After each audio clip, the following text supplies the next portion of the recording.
Talking about injuries is never fun, especially when they come out of nowhere. Part of being a professional athlete is dealing with that, and Bryan Woo was gracious enough to sit down in front of the media to talk about it in today's pregame. Set aside some time to listen, and Woo made himself available for this nearly 6-minute clip. This is a new injury for Bryan Woo, as he mentioned that it wasn't something that he had ever dealt with before.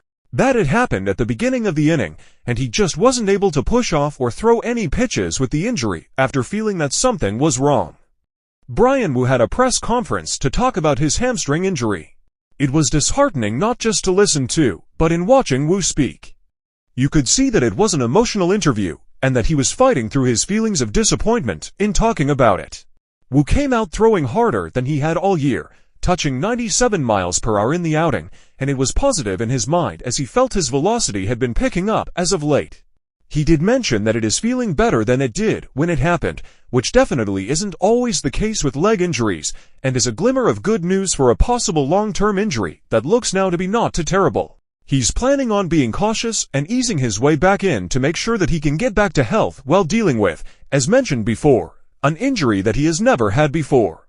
Let's hope that Woo isn't out too long, and that he only misses a handful of starts before being able to make it back to the Mariners' rotation. With the trade deadline getting closer and closer, and the Mariners having dealt away one of their potential short-term replacements, the Mariners need innings more now than they have at any point in the season. Best of luck with a quick and healthy recovery to Bryan Woo.